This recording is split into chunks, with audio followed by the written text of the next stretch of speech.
नमस्कार, मैं अमित सिंह आपका एसके बुक्स के ऑनलाइन प्लेटफॉर्म पे स्वागत करता हूं। आज के इस वीडियो में हम एसएससी एमटीएस का जो पेपर है वो सॉल्व करेंगे। पेपर कौन सा है हमारा? 8 मई 2023 का शिफ्ट 1 का सेशन 1। ठीक है, अभी हमने कुछ टाइम पहले हमने जो एसएससी एमटीएस से रिगार्डिंग जो हमारा सिलेबस था, हमने चाहे वो आपका मैथमेटिक्स हो, चाहे रीजनिंग हो या जीके हो, हमने वो कवर किया है। अभी एग्ज़ाम की डेट आ चुकी है। जो हमारी एग्ज़ाम की डेट क्या है? 30 सितंबर से लेकर 14 नवंबर, ये हमारी एग्ज़ाम की डेट आ चुकी है उसकी एमटीएस की। सो आखिरी के जब 15 से 20 दिन जो आपके रहे हैं, तब राइट नाउ हमारा फोकस होना चाहिए कि आपका पेपर जो हो, क्या आपकी प्रीवियस ईयर पेपर्स हो या फुल लेंथ पेपर हो, आप उनका फोकस उस पर रहे कि आप पेपर पूरा लगा पा रहे हो। ठीक है, क्योंकि आपने जितना कंसेप्ट पढ़ा है या जो भी है, अब इम्पॉर्टेंट है आप पूरा पेपर का पेपर सेट लगाएं, चाहे आपके वो प्रीवियस ईयर के पेपर हो या हमारे क्या हो पेपर सेट हो, मॉडल पेपर हो। ठीक है, जितने आपको पेपर मिल जाएं हाँ वो पेपर लगाएं, क्योंकि 15 से 20 दिन रह गए। कोशिश करें, हमारी देखो टीम की पूरी कोशिश होगी कि आपका ये पेपर इस बार जरूर निकले। आपको जो भी आपको हेल्प चाहिए आप कमेंट सेक्शन में जाके जरूर बताना कि आपको किस टॉपिक में या कहाँ किस जगह आपको हेल्प चाहिए, जिससे हम आपकी मदद कर सकें। ठीक है, तो आज का पेपर सॉल्व करते हैं। कौन सा? 8 मई का 2023 का शिफ्ट 1 सेशन 1। ठीक है, मैथमेटिक्स का पोर्शन करेंगे। पहला क्वेश्चन दे रखा है, 2 वर्षों के लिए 800 रुपये का मूलधन 20% की वार्षिक दर पर साधारण ब्याज और चक्रवृद्धि ब्याज के बीच का अंतर पूछा है। ठीक है, अब अंतर निकालने का फॉर्मूला क्या होता है हमारा? अंतर बराबर पी आर बटा 100 का स्क्वायर। ठीक है, पी हमारा क्या हो गया? मूलधन, और आर हमारा क्या हो गया? ब्याज दर। ठीक है, अंतर पूछा है। ये अंतर किस किस के बीच में है? साधारण ब्याज और चक्रवृद्धि ब्याज के बीच में। पी यहाँ पे क्या हो जाएगा? 800 रुपये। आर क्या देखा है? 20 बटे में 100 का स्क्वायर। ठीक है, ये फॉर्मूला सिर्फ किसके लिए है? 2 साल के लिए। 2 वर्ष के अंतर निकालते हैं तब उसके लिए ऐसे। ठीक है, यहाँ से आ जाएगा ये 1 ये 5, तो 800 स्क्वायर करेंगे तो क्या जाएगा? 1 बटे में 25। ठीक है, 100 से 4 × 8 32, तो कितने रुपये का फर्क आ रहा है? 32 रुपये का फर्क है किसमें? चक्रवृद्धि ब्याज और साधारण ब्याज में। तो ऑप्शन क्या हो जाएगा? Option A. ठीक है, अगला देखेंगे क्वेश्चन 2। एक मिश्र धन मूलधन का 300% है। ठीक है, तो मिश्र धन हमारे जो हम अमाउंट के लेते हैं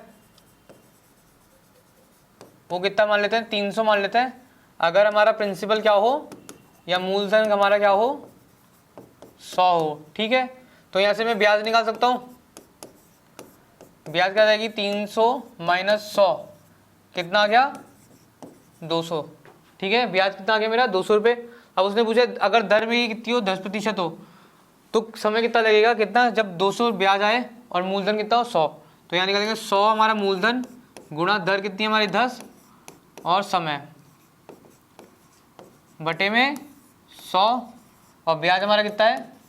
200। ठीक है, 1 से क्या ये 2, 0 से 0 कैंसिल, समय ऐसा जाएगा 2 × 10 20, तो कितना वर्ष लगेगा?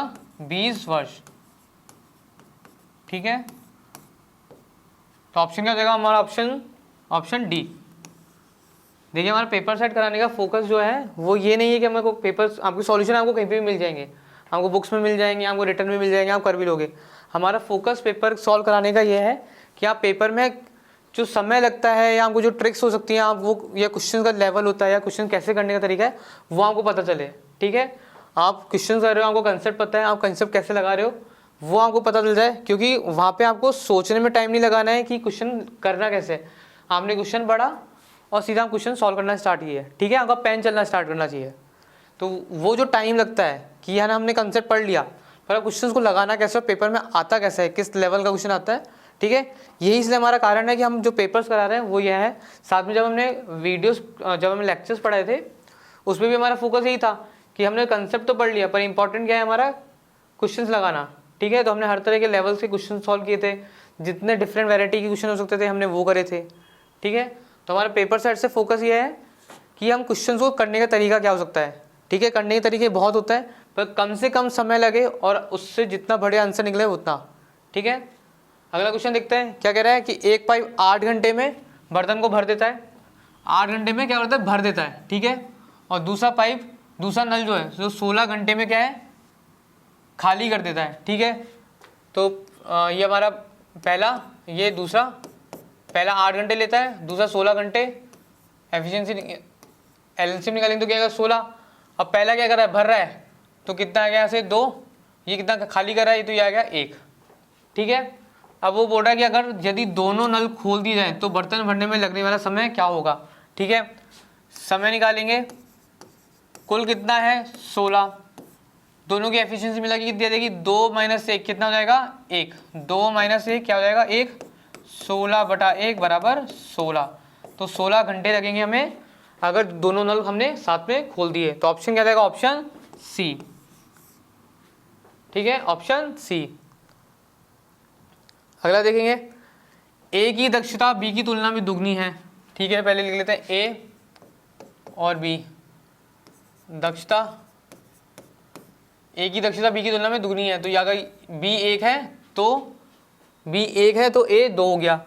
तो समय ऐसे निकाल लेंगे, समय क्या होगा विपरीत हो जाएगा, तो 1 और 2, ठीक है। दोनों मिलकर जब काम करते हैं तो कुल कितना समय लगता है 16 दिन। तो कुल कार्य निकाल लेंगे, कुल कार्य क्या जाएगा 16 × 3, दोनों की दक्षता मिला के, ठीक है। 3 यहाँ से आया, 2 + 1 3, ठीक है। अब क्या बोल रहा है, अकेला बी अगर उसी कार्य को करे तो कितना समय लगेगा। तो बी को समय लगेगा कितना, कुल कार्य है 16 × 3 और बी की दक्षता कितनी है 1, तो क्या आ जाएगा 16 × 3 = 48, तो 48 दिनों में वो पूरा कार्य समाप्त करेगा। ऑप्शन क्या जाएगा, ऑप्शन बी, ठीक है। अगला देखेंगे, ए किसी कार्य को 10 दिन में, ए 10 दिन में, बी 15 दिन में, एलसीएम क्या है यहाँ से 30, ये 3 और ये 2। अब आगे क्या कह रहा है, यदि दोनों एक साथ मिलकर कार्य करते हैं तो कार्य कितने दिन में पूरा होता है। तो कुल कार्य 30, दोनों की क्षमता कितनी है मिला के 3 और 2 5, तो आज यहाँ से समय आ जाएगा 6 दिन। तो सही उत्तर क्या जाएगा, ऑप्शन बी 6 दिन, ठीक है। अगला देखेंगे, एक ट्रेन एक खंभे को पार करने में 9 सेकंड का समय लेती है। चाल बटे में लंबाई किसकी, ट्रेन की, बटे में समय 9 सेकंड, ठीक है। तो अगर ये सेकंड में ले तो ये क्या हो जाएगा मीटर प्रति सेकंड में, ठीक है। ये सेकंड में है, ध्यान रखना। तो मीटर प्रति सेकंड में ऑप्शन पूछ भी किस में रहा है, ट्रेन की लंबाई पूछा किसमें, मीटर में, ठीक है। तो यहाँ पे चाल में क्या दे रखी है 48 किलोमीटर प्रति घंटा। तो 48 × 5/18 बराबर लंबाई बटे में 9 सेकंड, ठीक है। 9 × 9, 9 दूनी 18, 2 से ये 24। तो यहाँ से लंबाई क्या आ गई हमारी 24 × 5 कितना हो गया 120 मीटर, ठीक है। ट्रेन की लंबाई कितनी है 120 मीटर, ऑप्शन बी, क्लियर है। क्वेश्चन नंबर 7 देखेंगे, धारा के प्रतिकूल और धारा के अनुकूल नाव की चाल देखिए, एक तो 7 और एक 17, ठीक है। धारा के अनुकूल देखेंगे तो क्या जाएगा u + v कितना है 17 और u - v कितना है देखा है प्रतिकूल में 7, ठीक है। जिसमें हमारा u क्या है नाव की चाल और v हमारा क्या है धारा की चाल। तो हमें क्या निकालना है धारा की चाल, तो हमें v निकालना है। तो क्या करेंगे 2v निकालने के लिए क्या होगा, दोनों को माइनस करेंगे तो 17 - 7 कितना हो गया 10, तो v यहाँ से आ जाएगा 5 किलोमीटर प्रति घंटा। किसकी चाल आ गई, धारा की चाल। ऑप्शन क्या हो जाएगा, ऑप्शन बी, ठीक है। क्वेश्चन नंबर 8 देखेंगे, एक छात्र 10 किलोमीटर प्रति घंटे की चाल से 30 किलोमीटर जाता है, ठीक है। 30 किलोमीटर 10 की चाल से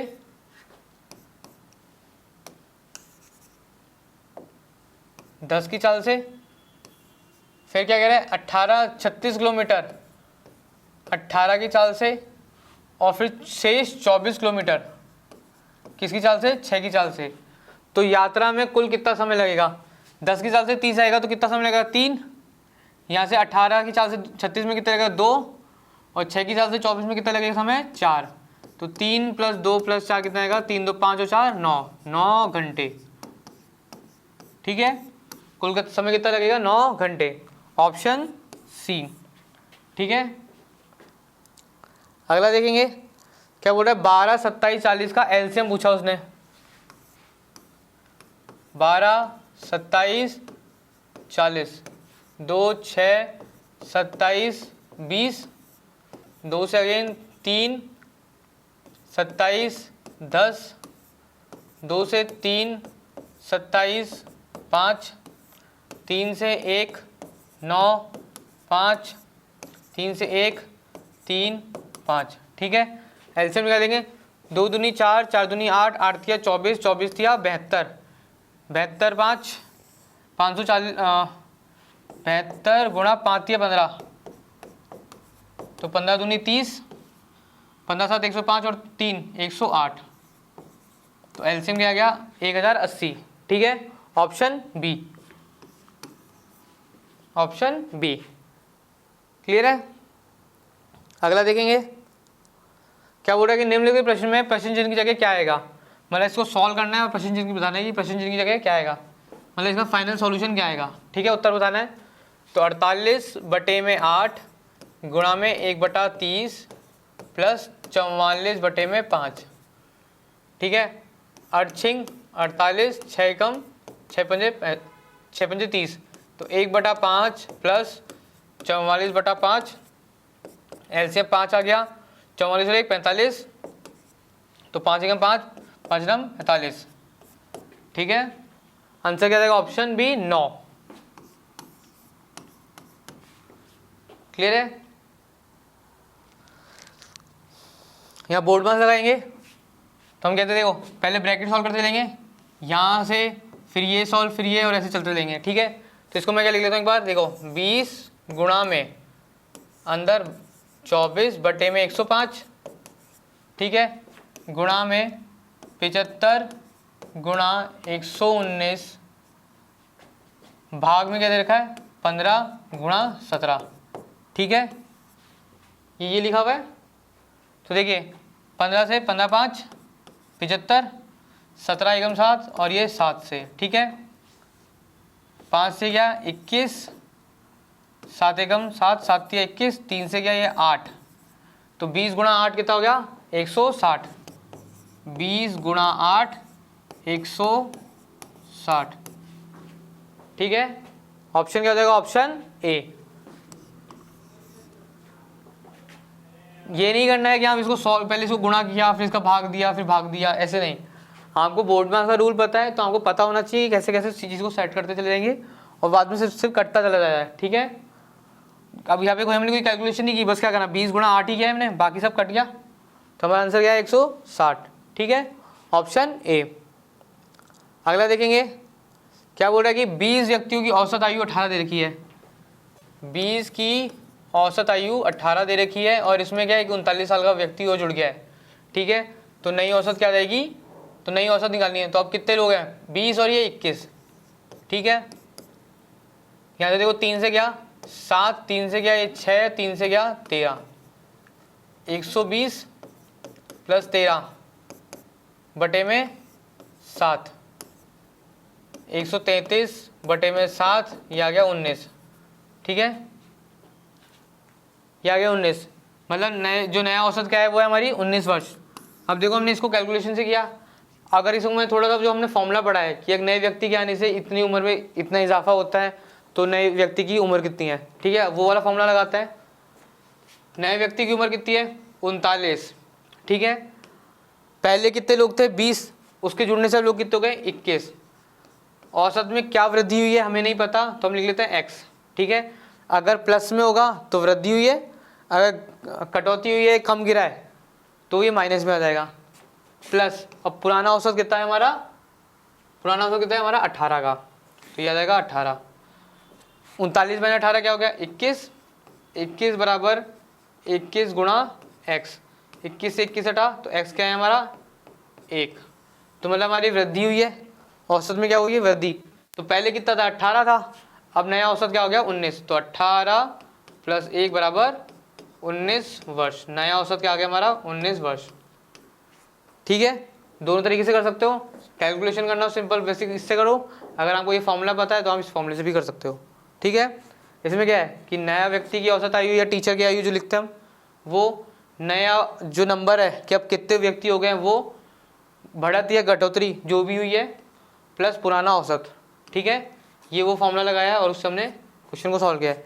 यहाँ से हमें एक्स आ गया कि हमारी कितनी है तो कितना बढ़ा है या कितना घटा है वो यहाँ से पता चल जाएगा। अगर माइनस आएगा तब भी क्या करना है, 18 माइनस 1 तो 17 हो जाता। अभी यहाँ क्या है प्लस आया है तो 18 प्लस 1 19, तो नया औसत क्या है हमारा 19 वर्ष। ठीक है, अगला क्वेश्चन देखिए क्या कह रहा है कि 2 वर्ष पूर्व ए और बी की आयु का अनुपात कितना है 3/4। ए बी कितना है 3:4। कब है ये 2 वर्ष पूर्व।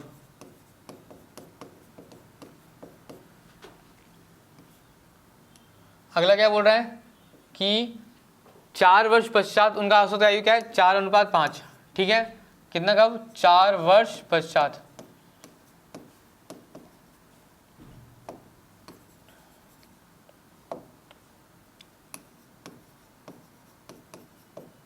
ठीक है, तो उसने पूछा है कि बी की वर्तमान आयु क्या होगी। बी की वर्तमान आयु क्या होगी, दो तरीके से करेंगे। देखो क्रॉस मल्टीप्लाई करा तो ये क्या आएगा 4 चौक 16, ये क्या है 15, अंतर कितना है हमारा 1 का, और ये 1 अंतर कितने के बराबर है। देखो 2 वर्ष पूर्व मतलब यहाँ पे थे तो 2 वर्ष पूर्व ये वर्तमान है, 2 वर्ष ये हो गए, और 4 वर्ष पश्चात तो कितने का अंतर आ रहा है 6 का। कितने का आ रहा है 6 का, तो 1 किसके बराबर हमारे 6 के बराबर, 1 हमारा किसके बराबर है 6 के बराबर।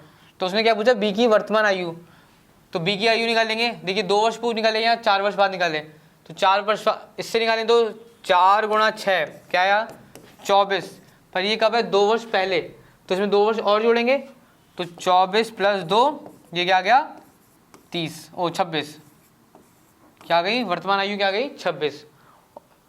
ठीक है, या हम क्या कर लेते नीचे से कर लेते 6 गुणा 5 क्या आ गया 30, और 30 पहले 30 कब है जब 4 वर्ष बाद, तो 30 में से क्या घटाते 4 घटाते तो क्या देता 26 वर्ष, तो दोनों से हमारा क्या आया 26 वर्ष। ये तो एक तरीका हो गया।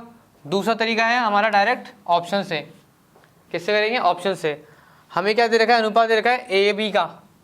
ठीक है, बी के लिए पूछा उसने तो बी पे गौर करेंगे 4 और 5 दे रखा है। ठीक है, अगर मैं किसी से भी 2 घटाऊंगा तो वो 4 से जाना चाहिए, और 5 बढ़ाऊंगा तो 4 बढ़ाऊंगा तो क्या जाना चाहिए 5 से जाना चाहिए। ठीक है, 2 घटाऊंगा तो ये क्या आएगा 23, तो ये तो नहीं जाएगा। 2 घटाऊंगा तो ये क्या जाएगा 25, ये भी नहीं जाएगा। क्लियर है, यहाँ से 2 घटाता हूँ तो क्या आएगा 30, ये भी 30 किससे नहीं जा रहा हमारा 4 से नहीं जा रहा, तो ये ऑप्शन भी हट गया।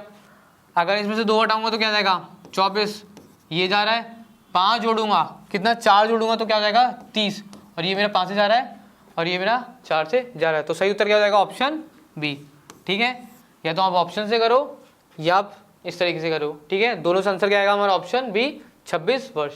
ठीक है, कोशिश करो जब भी आयु के सवाल हो ये थोड़ा कम लगाने की कोशिश करो, अगर हो सके तो आप ऑप्शन से उन क्वेश्चन को देखो कि आपको हमेशा ना 2 चीज़ें दे रखी होंगी, आपको उसका दिख जाएगा कि वो 7 से जा रहा है कि 5 से जा रहा है। अभी यहाँ पे 2 वर्ष दे रखा है, पूर्व दे रखा है, अगर मान लो वो वर्तमान दे देता कि वर्तमान में उनका औसत ये है तो सीधा सीधा भाग देते थे कि 3 का या 4 का। ठीक है, अगर मान लो वो बोल देता कि 2 वर्ष की बजाय वो क्या देता कि वर्तमान में उनका औसत आयु कितना है 3 और 4 का। ठीक है, तो 3 और 4 का तो बी का 4 से भाग लेते थे, तो इसमें नहीं जा रहा, इसमें नहीं जा रहा, इसमें नहीं जा रहा और किसमें जा रहा है, तो ये आ जाता हमारा आंसर डी। ठीक है, पर राइट नाउ उसने क्या बोला हमसे कि 2 वर्ष पूर्व और 4 वर्ष पश्चात।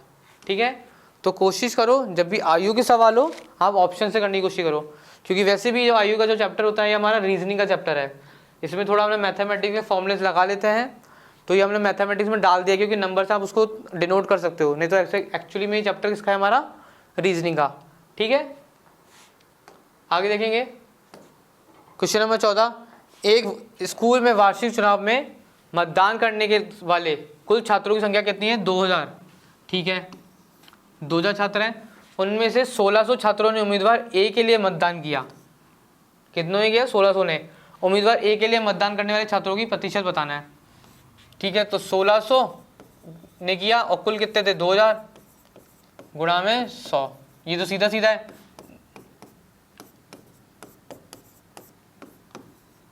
ठीक है। कितना आ गया 80%, कितना आ गया 80%, सीधा सीधा सवाल है। क्वेश्चन बहुत बड़ा दिया है, एक लाइन का आंसर, ठीक है। तो ऑप्शन क्या जाएगा, ऑप्शन डी 80%। अगला देखेंगे क्या बोल रहा है कि एक वस्तु पे 12% और 5% क्रमागत छूट दे रखी है और छूट देने के बाद वस्तु को 209 रुपये में बेचा जाता है, तो वास्तविक मूल्य क्या है, ठीक है। तो मान लेते हैं वास्तविक मूल्य एक्स है, या हम क्या लेते हैं मार्केट प्राइस, ठीक है। अंकित मूल्य पे कितनी छूट दी पहले 12, तो कितना हो गया 88। दूसरी बार कितनी छूट दी 5, तो कितना हो गया 95 बटे में 100 बटे में 100 बराबर 209, ठीक है। तो हमें यहाँ से क्या निकालना है, एमपी या हमारा क्या है अंकित मूल्य निकालना है, या उसका जो वास्तविक मूल्य है वो सॉल्व करना है, ठीक है। अब देखो 9 और 2 11, तो पहले 11 से भाग जाएगा, तो ये क्या 8, 11 से 8 गया, ये 11 से गया 1, 9 बचा ये 19, ठीक है। 19 से गया 1, 19 से गया ये 5, 5 से गया ये 20, 4 से गया 2, 4 से गया 5, 2 से गया ये 50, तो 50 गुणा 5, एमपी क्या जाएगा 50 गुणा 5, ये उधर चला जाएगा, तो ये आ जाएगा हमारा वास्तविक मूल्य कितना है हमारा 250 रुपये। क्या है हमारा वास्तविक मूल्य 250 रुपये, ऑप्शन सी, ठीक है। अगला देखेंगे एक डाइनिंग सेट का निर्माण मूल्य 24,000 रुपये है, 20% की छूट पर 25% का लाभ के लिए बाजार मूल्य क्या होगा, ठीक है। तो 24 अगेन हमारा क्या है मार्केट प्राइस जो होगा, मार्केट प्राइस है उस पर हमने कितने की छूट दी है 20% की छूट, तो कितना होगा 80 बराबर ये किसके बराबर है, जब 24,000 रुपये बेचेंगे और उस पर कितना हमें लाभ आ रहा होगा 25% का, तो 125 बटे में 100, ठीक है। एमपी पे हमने कुछ छूट दी तो हमने उसको बेचा, वो किसके बराबर होगा हमारा सेलिंग प्राइस, वो कैसे आएगा कॉस्ट प्राइस पे कितना है जब हमें 25% का क्या हो लाभ हो, ठीक है। सॉल्व करेंगे, देखिए 100 से 100 गया, ठीक है। 0 से 0 8 एकम 8 8 दिया, ठीक है। तो यह आ जाएगा हमारा 37,500, ये क्या है हमारा अंकित मूल्य, ठीक है। 37,500 अंकित मूल्य आ गया, तो ऑप्शन डी, ठीक है। अगला देखेंगे एक समबाहु त्रिभुज का क्षेत्रफल ज्ञात करने के लिए प्रत्येक भुजा दे रखी है, भुजा दे रखी कितनी है 12 की, और उसका क्षेत्रफल निकालना है किसका समबाहु का। समबाहु का फॉर्मूला क्या होता है √3/4 a², जिसमें a हमारी क्या होती है भुजा होती है, ठीक है। तो a कितना दे रखा है 12, तो √3/4 गुणा में 12 गुणा 12 दिया 36 √3, तो हमारा क्षेत्रफल कितना आ जाएगा 36√3 सेंटीमीटर स्क्वायर, ऑप्शन बी, ठीक है। Option B 36√3। अगला देखेंगे एक शंकु के आधार की त्रिज्या, ये हमारा शंकु है, ये हमारी त्रिज्या हो गई, त्रिज्या दे रखी है r, ये इसकी ऊंचाई हो गई, तो त्रिज्या और ऊंचाई कितनी दे रखी है 8 सेंटीमीटर, ठीक है। तो पार्श्व ऊंचाई पूछी उसने, तो उसने हमसे क्या पूछी ये l पूछा है, ठीक है। तो l का लिए फॉर्मूला क्या होता है हमारा पाइथागोरस लगाएंगे h² + r² का ओवर रूट, ठीक है। h और r हमारा क्या है 8 है, तो यह आ जाएगा 64 + 64, तो यहाँ जाएगा 8√2, ठीक है। 8√2 सेंटीमीटर, ये हमारी क्या जाएगी इसकी पार्श्व ऊंचाई या तिर्यक ऊंचाई, ऑप्शन बी, क्लियर है।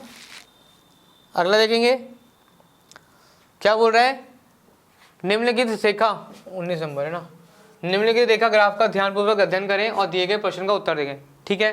क्या बोला 2013 में बेची गई साइकिलों की संख्या, 2013 में कितनी साइकिलें हैं, ये हमारे दिख रहा है 45, ठीक है 2013 में। उसके बोला 2017 में बेची गई साइकिलों का कितना प्रतिशत है, तो 2017 में कितनी है हमारी 90, तो 45 बटे में 90 गुणा 100 2 और ये आ गया 50, तो कितना प्रतिशत है उसका, 50% है। ठीक है, तो सही उत्तर क्या जाएगा, ऑप्शन बी। क्लियर है, ऑप्शन बी। क्वेश्चन नंबर 20 देखेंगे, क्या कह रहे हैं कि यहाँ आंकड़े दर्शाए हुए हैं महाद्वीपों के कि उनमें कितना कितना पानी उपलब्ध है। ठीक है, तो उत्तरी अमेरिका कहाँ है हमारा, देखो यहाँ पे उत्तरी एस अमेरिका मतलब साउथ अमेरिका और एन माने नॉर्थ अमेरिका, तो उत्तरी अमेरिका ये हो गया, दक्षिणी अमेरिका, दोनों को मिलाकर अन्य और महाद्वीपों के बीच का अनुपात कितना है। ठीक है, तो इन दोनों का अनुपात कितना है, दोनों का क्या रहा है, 16 + 26, 16 + 26 कितना हो गया, 16 + 26। ठीक है, कुल 100 होता है, तो 13 और 9 22, 22 और 6 28, 28 और 30 58। ठीक है, ये आ गया हमारा 58। ये कितना हो गया 42, तो 42:58। ठीक है, सॉल्व करेंगे आएगा 21:29। ठीक है, 21:29, ऑप्शन क्या हो जाएगा, ऑप्शन बी। ठीक है, ऑप्शन क्या हो जाएगा, ऑप्शन बी। क्लियर है, उसने क्या क्या पूछा, उत्तरी अमेरिका और दक्षिणी अमेरिका का हमने एक तरफ किया और बाकी की जो अन्य महाद्वीप है वो हमने, जो और अन्य महाद्वीप है हमने वो कहाँ किए, दूसरी तरफ किए। ठीक है, और उन दोनों का अनुपात निकाला। अब हमने क्या करा, क्योंकि देखिए है कि किसी में प्रतिशत में, तो कुल प्रतिशत कितना होता है, 100%। तो अगर एक का हमारा कितना आ रहा है, 42 आ रहा है, तो बाकी का बचेगा कितना आएगा, 58 आ जाएगा। ठीक है, तो यहाँ से हमने अनुपात निकाला, क्या आया, 21:29। ठीक है, तो ये हमारा पेपर सेट तैयार, 8 मई का जो पेपर था हमने वो सॉल्व कर लिया है। हम ऐसे पेपर और लेके आएंगे। ठीक है, हमारा स्टार्टिंग में मैंने बताई कि हमारा फोकस किस लिए है कि हमने जो कंसेप्ट पढ़ाए हैं, अब आपको जो आखिरी के 10 से 15 दिन है इसमें आपको पता चले और आप पेपर सॉल्व करें, क्योंकि इंपॉर्टेंट राइट नाउ अब यही है कि पेपर आप जितने से ज़्यादा पेपर लगाओगे, क्योंकि अब आपको एक साथ कंबाइन पेपर लगाना है, आपको वो सिटिंग की हैबिट डालनी है कि आपको 1 घंटे में वो पेपर पूरा सॉल्व करना है, चाहे आपका मैथ हो उसमें, चाहे आपको रीजनिंग हो, हिंदी हो, जीके हो। ठीक है, तो यहाँ पे आपको 3 बुक दिख रखी है। पहली बुक है हमारी एसएससी एमटीएस की, जिसमें हमारा पूरा सिलेबस है। ठीक है, अगर आपको जो भी कंसेप्ट से रिगार्डिंग जो भी आपके कंसेप्ट और टॉपिक्स हो जो भी अभी रह गए हों उनको कवर कर रखा है इस बुक में। सेकंड हमारी बुक है हमारी एसएससी एमटीएस की, कौन सी, पेपर सेट की बुक। ठीक है, जो हम जैसे पेपर हम करा रहे हैं, ये राइट नाउ ये पेपर जो हम करा रहे हैं वो है प्रीवियस ईयर के पेपर। ठीक है, जो हमने आज क्या कराया, 2023 का पेपर कराया। तो इसमें क्या कर रखा है, हमारे पेपर सेट दे रखे हैं, कितने, 24 पेपर सेट है। तो आप जैसे 15 से 20 दिन बचे हैं तो आप पेपर लगाएंगे, जिससे आपको क्या पता चलेगा कि पेपर्स में क्वेश्चन कैसे आते हैं, कितने आते हैं, और प्रैक्टिस राइट नाउ आपको इन्हीं की जरूरत है। थर्ड बुक हमारी किसकी है, एमटीएस की बुक है, हमारी गणित की बुक है, मैथ का शॉर्ट। खासियत क्या है बात की कि जो आपके मैथमेटिक्स के जो क्वेश्चंस होते हैं उनके डिफरेंट लेवल्स आपको दिख जाएंगे, डिफरेंट ट्रिक्स आपको मिल जाएगी। आपका जो अंकगणित का पार्ट है साथ में एडवांस का पार्ट है वो भी आपको इसी के अंदर मिल जाएगा।